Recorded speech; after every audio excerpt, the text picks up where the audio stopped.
प्रश्न देखो, पृथ्वी पर प्रथम जीव था, कौन था इनमें से प्रथम जीव?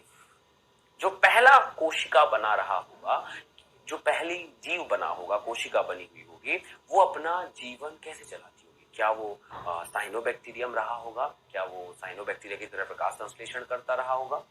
या फिर वो रसायन विषम पोषी मतलब कीमोसिंथेटिक रहा होगा? क्या वो स्वपोषी रहा होगा या क्या वो प्रकाश स्वपोषी रहा होगा? कैसा रहा होगा वो जीव? तो ये तुम्हें मैं कोएजरवेट में बताऊंगा। असल में सारी कोशिकाएं जो पहली बार बनी रही होंगी ना, वो ऐसा इकट्ठा हो गई। अब इकट्ठा होने के बाद उन्हें क्या लगा होगा कि वो बाहर से वातावरण धीरे धीरे वो पानी वगैरह इकट्ठा करेंगे, और जब ये जैसे ही बड़ा होने लग जाते हैं ना, तो जैसे इनके पास में H2S रहता है, ये इसको ब्रेक करती रही। इनके पास में रहता है पिगमेंट, पिगमेंट है तो ये प्रकाश को मतलब प्रकाश को या फिर केमिकल्स को ये तोड़ते हैं, और इसके हिसाब से जैसे H2O हो गया और सल्फर हो गया, सल्फर गैस हो गई, और इन सब की सहायता से ये लोग ATP बना लेते हैं। तो असल में बेसिक कॉन्सेप्ट अगर बताया जाए कि दुनिया में सबसे पहले जो जीव बना रहा होगा वो प्रकाश संश्लेषित तो हो ही नहीं सकता, क्लोरोफिल उसके पास हो ही नहीं सकता, क्योंकि पिगमेंट बनने में समय लगेगा ना। ठीक है, वो शुरुआती समय में पिगमेंट बन जाएंगे, बाद में अलग बात है, लेकिन शुरुआती पहला जीव जो होता है वो प्रकाश संश्लेषित तो हो ही नहीं सकता। वो रसायन, अच्छा वो विषम पोषी भी नहीं हो सकता, वो किसी और से भी पोषण नहीं लेगा, वो स्वपोषी ही रहेगा, लेकिन अपना पोषण प्रकाश की उपस्थिति से नहीं, उसको प्रकाश लेना देना नहीं था, उसको मतलब था रसायन से। उसके पास भरपूर केमिकल भरा हुआ था और उसी केमिकल को ब्रेक कर करके उसे ऊर्जा मिल जा रही थी। था ही कितना बड़ा बेचारा, तो ज्यादा कुछ उसे जरूरत भी नहीं पड़ती थी। तो रसायन विषम पोषी is a right answer for this question. इस प्रश्न का सही जवाब रसायन स्वपोषी होगा। अब दूसरा प्रश्न बनता है, तो मान लो वो जो पहली कोशिका बनी रही होगी, सबसे पहली कोशिका, उसे कहते हैं कोएजरवेट। जो पूरी तरह से कोशिका नहीं थी, वो विभाजन करने योग्य थी, वो कोएजरवेट कहलाती है। उसे प्रोटोबायोंट भी कई बार कहते हैं और कई बार उसे माइक्रोस्फीयर भी कहते हैं। जो पहली कोशिका बनी हुई होगी, अजैविक उत्पत्ति के संदर्भ में याद रखना, जीवन की अजैविक उत्पत्ति, ये एक पॉइंट अभी थोड़ी देर में मैं आपको और बताऊंगा कि अजैविक उत्पत्ति अंत में नेक्स्ट क्लास में पढ़ाने वाला हूं मैं इसको आपको।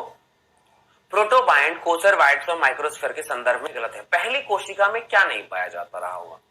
ये आसपास के वातावरण से आंशिक रूप से पृथक थी, तभी तो हमें इसे कोशिका कहते हैं ना, क्योंकि आसपास के वातावरण में पानी में ये लोग इकट्ठे हो गए एक जगह पे।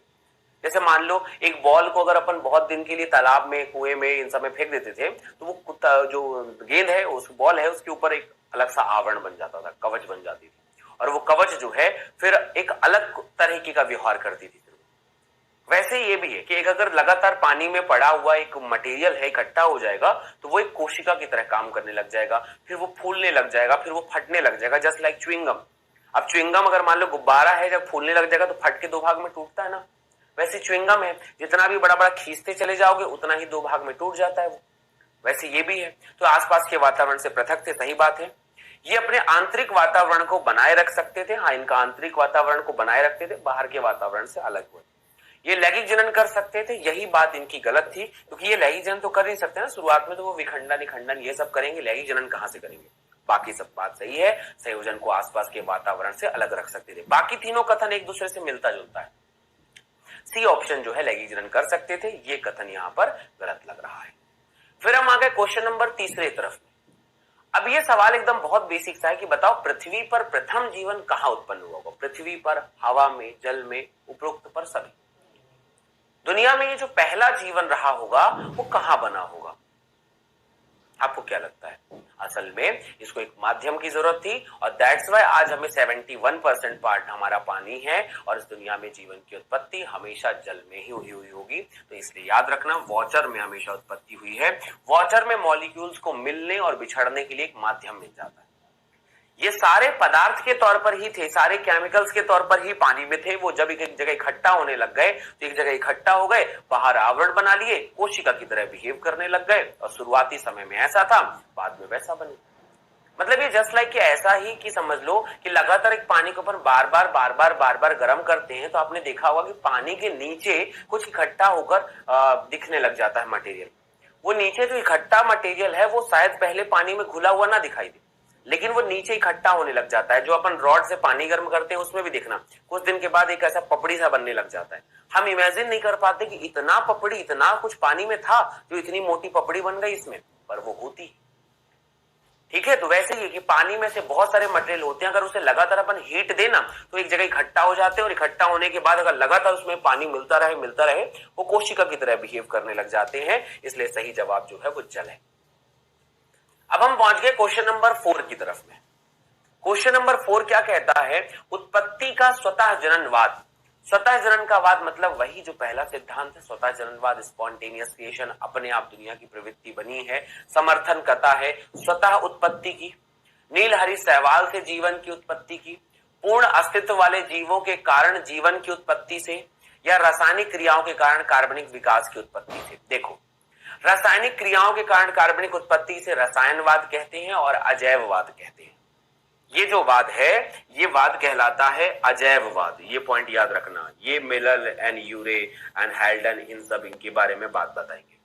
पूर्व अस्तित्व वाले जीवों के कारण जीवन की उत्पत्ति, ये इसे अपन कहते हैं जैववाद, कि दुनिया हमेशा पहले से उपस्थित जीवों से ही बनती है। ये फिर फ्रांसिस्को रिड्डे, लुइस पास्चर, ये सब ने बताया था। नीलहरि सहवाल का तो आज तक कोई कॉन्सेप्ट ही नहीं हुआ। स्वतः उत्पत्ति, अपने आप बन रहा है, दुनिया में जीवन अपने आप बन रहा है, मिट्टी से जीवन बन रहा है, लैब कोट से जीवन बन रहा है, और सड़े हुए मांस से जीवन बन रहा है। ये कॉन्सेप्ट आता है क्वेश्चन नंबर 4। अब हम पहुंच गए क्वेश्चन नंबर 5 में। ये थोड़ा सा पढ़ाया हुआ था मैंने आपको कि पूर्व वातावरण में मीथेन और अन्य हाइड्रोकार्बन थे, अब ये निम्न के द्वारा विस्थापित हो गए। आपको बताया था शुरू के समय में मीथेन था और अन्य हाइड्रोकार्बन मतलब ये मीथेन और इनके सामने CH था। आजकल ये क्या बना लिए, ये किस में बदल गए? मैंने बताया था ना कि शुरुआती वातावरण में उनके पास में मीथेन था, उनके पास में अमोनिया था, ये सब आज किस में बदल गए? ये सब के सब ऑक्सीजन से मिलकर, मैंने आपको पढ़ाया था, इन्होंने बना लिया था कार्बन डाइऑक्साइड बना लिया था। और आज इस दुनिया में जो कार्बन डाइऑक्साइड है वो मीथेन ने ही बनाया है। क्वेश्चन नंबर 5 का राइट आंसर कार्बन डाइऑक्साइड।